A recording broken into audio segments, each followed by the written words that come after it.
இன்னைக்கு நம்ம குரோக்கோ basketball 12th எபிசோட தான் பார்க்க போறோம். எபிசோட ஓபனிங்ல மிடோரிமா இந்த கோர்ட்ல எந்த பக்கம் இருந்து வேணாலும் என்னால ஸ்கோர் பண்ண முடியும்டா அப்படின்னு அங்க காமிச்சிருப்பானா. இத பாத்துட்டு இருந்த ஆடியன்ஸும் ஓகே ரைட் எப்படியும் ஷூட்டோக்கு சரி நான் தோக்கடிச்சிருவாங்கன்னு பாக்க ஈவன் அந்த சேஹோ அப்படிங்கிற டீமோட ஆளுங்களும் அங்கதானே இருப்பானுங்க. அவனுக்கும் அதே தான் தோணும். இதெல்லாம் கேட்டுட்டு ரியோட்டா பயங்கர கடுப்புல உட்காந்துக்கிட்டு இருக்க. அப்ப ரியோட்டாவோட ஃப்ரெண்ட் ஷூட்டோக்கு மாதிரியான ஒரு ஸ்கூல் கூட இவ்வளவு தூரம் அவங்க தாக்கு பிடிச்சு வந்ததே பெரிய விஷயம் தான். எனக்கு தெரிஞ்சு அவங்க நல்லா தான் பண்றாங்கன்னு சொல்லுவான். அதுக்கப்புறம் திருப்பியும் ஜோசியத்துல பார்த்தா இந்த மாதிரி ஒரு ரக்குன் பொம்மை எங்க கூட வச்சிருந்தீங்கன்னா உங்களை யாராலையும் தோக்கடிக்கவே முடியாது அப்படின்னு சொல்லி இருந்திருக்கேன். மிடோரிமா அதையும் கொண்டிருப்பானா. செகண்ட் ஹாஃப் போறதுக்கு முன்னாடி லாக்கர் ரூம்ல அவங்களோட கோச் ஓகே அவங்க டஃப் கொடுக்குறாங்க தான், பட் இதோட மொத்தமா முடிச்சிடணும் அப்படின்னு சொல்லிட்டு இருப்பாரு. ஆனா இது எதையுமே கண்டுக்காம மிடோரிமா அவனோட நெகங்கள் எல்லாத்தையும் வந்து சுத்தப்படுத்திக்கிட்டு இருப்பானா. அவனோட ஃப்ரெண்ட் என்னடா பண்றேன்னு கேட்க என் நெகங்களை எப்போ நான் சுத்தமா வச்சுக்கணும் அப்பதான் என்னால ஒரு கரெக்டான ஷூட் பண்ண முடியும்னு சொல்லுவானா. அவன் ஃப்ரெண்டும் ரைட்டு ரொம்ப அப்சசிவா இருக்கிறான், இருந்தாலும் பரவாயில்ல அதனால தான் கையில டேப் எல்லாம் சுத்தி வைக்கிறியான்னு யோசிக்க அங்க ஒரு பிளேயர் அந்த ரக்குன் பொம்மை தட்டி விட பார்த்தா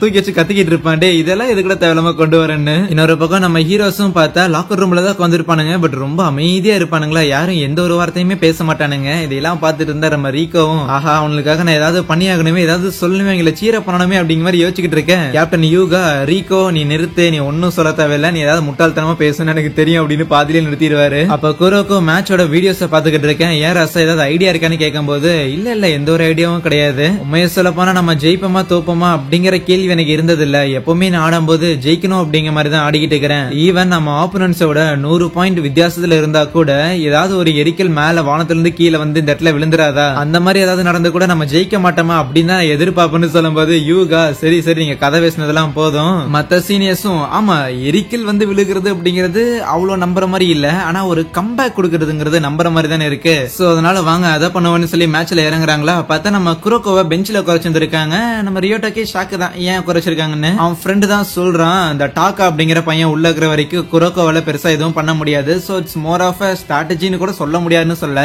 ஈவன் ஷுடோக்கோட கோச்சுமே ரைட் எங்களை தோக்கடிக்கிறதுக்காக அவங்க ஏதாவது வித்தியாசமா பண்ணி ஆகணும், பட் என்னதான் அவங்களால வித்தியாசமா பண்ண முடியும், ஒரு வாய்ப்புமே அவங்களுக்கு கிடையாது. அவங்க அந்த அளவுக்கு ஒன்னும் கிவ் அப் பண்ணல போலயே நினைக்க நம்ம மிடோரிமாவும் அதை தான் கவனிக்கிறான். ககாமியோட கண்களில் இன்னும் அந்த நெருப்பு இருக்க அவனை மொத்தமா அணைச்சிடறான்னு யோசிக்க அதுக்கப்புறம் மிட்டோபி பால் எடுத்துட்டு போயிட்டு நம்ம கேப்டன் ஹியூகாக்கு பாஸ் போட பின்னாடி வந்து டாக்கா அந்த பால தட்டி விட்டு மிடோரிமா எடுத்து ஒரு ஷூட் போடுறான். ககாமி அதை பிளாக் பண்றதுக்காக வரும்போது மிடோரிமாக்கு அது ஷாக்கு தான், பட் இருந்தாலும் அது பத்தாதுடான்னு சொல்லி கரெக்டா ஷூட் போட்டு அங்க பாயிண்ட் எடுத்துறான். இருந்தாலும் இன்னும் ஏதாவது பண்ணணும் அப்படின்னு ககாமியோட மைண்ட்ல இருந்துகிட்டே இருக்க அடுத்த ஒரு பால் கோகனே அப்படிங்கிற ஒரு சீனியருக்கு தான் கிடைக்கும். நம்ம குரோக்கோக்கு பதிலா உள்ள வந்திருப்பானா. அவனோட ஸ்பெஷாலிட்டியே அவனாலையும் எங்கிருந்தும் பால போட முடியும், என்ன எல்லா டைம் உள்ள போகாது, ஆனா இந்த தடவை உள்ள போயிருச்சு லக்கீலி. அடுத்து டாக்கா கிட்ட பால் இருக்கு, அவன் இசுகி அசால்ட்டா ஃபேட் பண்ணி நம்ம மிடோரிமாக்கு ஒரு பால போட்டுறான். ககாமியும் பிளாக் பண்றதுக்காக தான் இருப்பான், பட் இருந்தாலும் அவன் ஷூட் எடுக்க அப்ப ககாமியோட மைண்ட்ல குரோக்கோ சொல்லியிருப்பான்ல நான் எப்பவுமே ஜெயிப்பனா தோப்பனா அப்படின்னு யோசிக்க மாட்டேன், ஜெயிக்கணும் அப்படின்னு மைண்ட்ல இருக்கும்னு. சோ அதே மாதிரிதான் எப்பவுமே ஸ்ட்ராங்கான ஆப்போனன்ட்ஸை எதிர்கொள்ளும் போது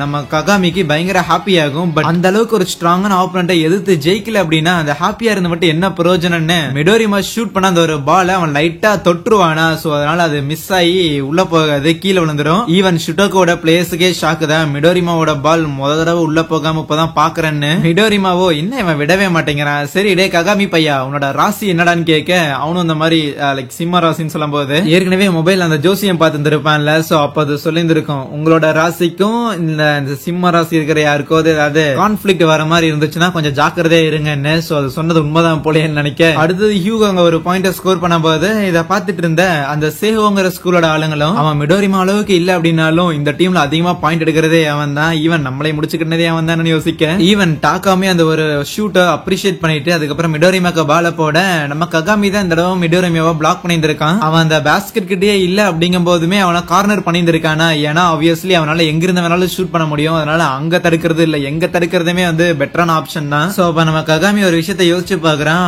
மலையில அப்படியே விளையாட்டு இருக்கும் போது ஓகே ரைட் நாங்க அந்த கைஜோ டீம்ல ரியோட்டாவை எதிர்த்து ஆடும் போது நாங்க ஜெயிச்சிட்டோம் தான் உண்மையாலே, ஆனா குரோக்கோ இருந்தாங்காட்டி தான் அந்த ஒரு மேட்ச்ல நாங்க ஜெயிச்சோம். இன் சம் கேசஸ் குரோக்கோ மேட்ச்ல இல்லனா எப்படி நான் ஒரு மேட்ச் ஜெயிக்க போறேன், ஒருவேளை நான் தோத்து போயிருவனும், ஆனா தோக்க கூடாது அப்படிங்கிற ஒரு எண்ணம் தான் உப்பையும் இருக்கு அவனுக்கு. இதை கவனிச்ச டாக்கா ஃபர்ஸ்ட் ஆஃப்ல குரோக்கோ அண்ட் ககாமி ரெண்டு பேரும் ஒன்னா இருந்தே ஒன்னும் பண்ணல, தனியா இருந்து மட்டும் என்ன பண்ணிட போறான்னு ககாமி போய் அவன் பிளாக் பண்ணா மிடோரிமா பால் எடுத்துட்டு போயிடுறான். ஆனா உடனே அவனையும் மீறி நேரா நம்ம மிடோரிமாவோட பால பிளாக் பண்றதுக்காக போறான். உன்னோட வீக்னஸ் என்ன நான் கண்டுபிடிச்சிட்டேன், நீ எவ்வளவு தூரம் அந்த பாஸ்கெட் விட்டு தள்ளி வந்து ஷூட் பண்றியோ அவ்வளவு தூரம் உனக்கு டைம் எடுக்கும்னு சொல்லி மறுபடியும் அந்த பால்ல கை வைப்பான். நார்மலா ஒரு பர்சன் 20 மீட்டர் தள்ளி இருந்து பால ஷூட் பண்றது அப்படிங்கிறது நடக்காது, பட் மிடோரிமா அதை பண்றான் அப்படின்னா அவனுக்கு அதை செட்டப் பண்றதுக்காக கொஞ்சம் டைம் எடுக்கும். அந்த விஷயத்த அந்த ககாமி பையன் கண்டுபிடிப்பான் அப்படிங்கறத நான் ஏன் ரியலைஸ் பண்ணலன்னு டாக்கா யோசிக்க, ககாமி தான் கைய வச்சுட்டு இருப்பான்ல, சோ ஆப்வியஸ்லி அந்த ஒரு பால் உள்ள போயிருக்காது. ஆனா அவ்வளவு ஈஸியா விட்டுற முடியாதுன்னு ஷுட்டோகோட பிளேயர் அப்படியே உள்ள போந்து ஒரு டங்க் அடிக்கிறான். இந்த டோக்கியோல இருக்கிறதுலே ஒரு பெஸ்டான சென்டர் பிளேயர் அப்படின்னா அது அவன் தான். அவன் பேரு டைசுகே அப்படின்னு சொல்றாங்க.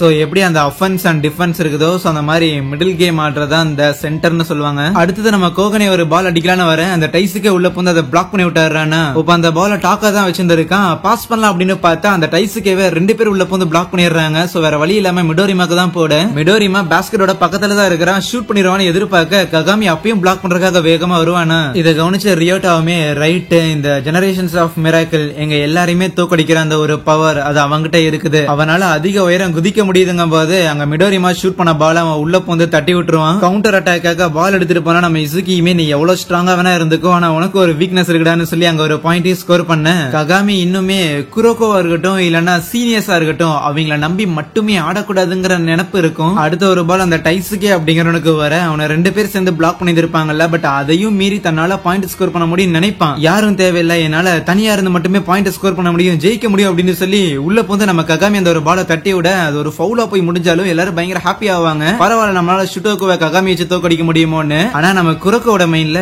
இல்லையே இது எங்கேயோ தப்பா போய் முடிய போற மாதிரி எனக்கு தோணுதுன்னு நினைப்பான். அதுக்கப்புறம் ககாமிக்கு சான்ஸ் கிடைக்கும் போது மிடோரிமாவில இருந்து எல்லாரையுமே தாண்டி போய் அங்க அசால்ட்டா அந்த இடத்துல பாயிண்ட் ஸ்கோர் பண்ணுவானா. கோகனே அவனை அப்ரிஷியேட் பண்ணும்போது முடிஞ்ச அளவுக்கு எனக்கு நிறைய பால பாஸ் பண்ணுங்கன்னு கேட்பான். ஷுட்டோக்குவோட சீனியர்ஸ்க்கு எல்லாம் ஷாக் ஆக ஆரம்பிச்சிரும். லைக் ஒரு நார்மலான ஹை ஸ்கூல் ஃபர்ஸ்ட் இயர் பையனா நம்ம மேல இவ்ளோ பிரஷர் போடுறதுன்னு. அடுத்த ஒரு பாலையும் அவன் ஷூட் பண்ண போகும்போது நம்ம டைசுக்கே உள்ள வந்து தடுக்க பாப்பான். இருந்தாலும் ககாமியோட ஜம்ப் அப்படிங்கிறது லைக் இன்னுமே அவங்களை தோக்கடிச்சாகணும், நானே தனியா பாத்துக்கிறேன் அப்படின்னு உயரமா குச்சி மறுபடியும் ஒரு ஷூட் எடுக்க அந்த இடத்துல 47-56 அப்படின்னு சொல்லிட்டு அந்த ஒரு கேப் பார்த்தா குறைஞ்சுக்கிட்டே இருக்கும். இன்னும் ஒரு 9 பாயிண்ட் எடுத்தாலே டை ஆயிடும். ஈவன் ஷுட்டோக்குவோட கோச்சுமே ரைட் நல்லா தான் குதிக்கிறான், பட் இருந்தாலும் ரொம்ப நேரத்துக்கு இல்லைன்னு நினைக்க. ஈவன் மிடோரிமாக்கு பால் கிடைக்கும் போது ககாமி பிளாக் பண்றதுக்காக வருவானா, ஆனா அப்பயும் அவனும் அதே தான் சொல்லுவான், அவனால எவ்வளவு நேரம் தான் பண்ண முடியுதுன்னு பாக்குறேன்னு ஒரு ஷூட் எடுக்க ககாமினால அவனோட காலை நகர்த்த முடியாது. சோ இந்த ஒரு மேட்ச்ல தான் அவன் இவ்வளவு அதிகமாவே குதிச்சிருந்திருக்கான். இந்த ஒரு மேட்ச் அவங்களுக்கு 2வது மேட்சும் கூட. பிளஸ் அந்த சேகோவோட அந்த டொமோக்கி அப்படின்னு ஒருத்த மொட்டை இருந்தான்ல, சோ அவங்க கூட ஆடும்போதே அதிகமான எனர்ஜி போயிருந்திருக்கும். அவன் மட்டும் இல்ல டீம்ல இருக்கிற மத்தவங்களுக்கும் அதே நிலைமை தான். அப்பயும் நான் விட்டு கொடுக்க மாட்டேன்னு அவன் எடுத்துட்டு போக ஈஸியா அவன்கிட்ட இருந்து ஸ்டீல் பண்ணி அந்த இடத்துல ஒரு கவுண்டர் அட்டாக் போட்டு பாயிண்ட் எடுத்துருவாங்க. குரோக்கோவும் என்னடா நடக்குதுங்கன்னு பாத்துக்கிட்டே இருக்க. அதுக்கப்புறம் 3rd குவார்டர் முடிஞ்சிருமா, எல்லாரும் ரெஸ்ட் எடுத்துட்டு இருக்கும் போது சீனியர்ஸ் எல்லாம் நம்ம ககாமிக்கு அட்வைஸ் போட்டுக்கிட்டு இருப்பாங்க. சி உனக்கு எனர்ஜி ட்ரெயின் ஆயிடுச்சு அப்படின்னா உன்னால பாஸ் பண்ண முடியாத போது எங்களுக்கு கூட நாங்க ஏதாவது பண்ண பாக்குறோம்னு சொல்ல, உங்ககிட்ட பண்ணா மட்டும் நீங்க என்ன பண்ணிடுவீங்க, அந்த ஷுட்டோகோ டீமை எதிர்த்து ஆடுற ஒரே ஒரு ஆள் அது நான் மட்டும்தான், நாம டீம் ஆடாம இருந்தா கூட என்னால ஜெயிக்க முடியும்னு சொல்லும் போது குரோக்கு உள்ள வந்து பொக்குன்னு வச்சிருவான். அவனும் எந்திரிச்சு சட்டையை பிடிச்சுக்கிட்டு நம்மளால ஜெயிக்க முடியலன்னா என்னடா பண்ண முடியும்னு கேட்க, நீ தனியா ஜெயிச்சு ஒன்னுத்தி புடுங்க போறது இல்லம்மா, ஜெனரேஷன்ஸ் ஆஃப் மிராக்கிள தோக்கடிக்கணும் அப்படின்னு தானே சொன்னேன், ஆனா அவங்கள தோக்கடிக்கிறதுக்கு அவங்கள மாதிரியே இருக்கணுங்கிற தேவை கிடையாது, ஆனா இப்படிதான் ஜெயிக்க முடியும், வேற என்னடா பண்றேன்னு சொல்லி அவனை திருப்பி அடிக்கும் போது சரி ஜெயிக்கிறதுனா என்ன அதையும் நானே சொல்றேன், ஒரு மேட்ச் முடியுது ஒரு கேம் முடியுதுன்னு வையேன், எவ்வளவுதான் நம்ம பாயிண்ட் ஸ்கோர் பண்ணிருந்தாலும் கடைசியில நம்ம ஹாப்பியா இல்லைன்னா அது வெற்றி கிடையாது. ஈவன் சீனியர்ஸும் ககாமி கிட்ட இங்க பாரு நம்ம எல்லாம் டீமா ஆடி ஜெயிக்கலாம் அப்படின்னு தான் சொல்றமே தவிர வேற எதுவுமே கிடையாதுங்க போது. சோ இந்த சொன்ன விஷயங்கள் எல்லாமே நம்ம ககாமியோட மரமண்டிலே கொஞ்சம் ஏறும்போது அந்த இடத்துல குரோக்கும் எனக்கும் சில விஷயங்கள்லாம் இங்க செஞ்சு காட்ட வேண்டியது இருக்குன்னு அவனும் களத்துல இறங்க அங்கே இந்த ஒரு எபிசோடே முடிக்கிறாங்க. எனிவேஸ் வீடியோ பிடிச்சிச்சுங்கும் போது மறக்காம ஒரு லைக்கும் கூடவே கமெண்ட் ஒன்று தட்டி விட்டு போயிடுங்க. So yeah thank you.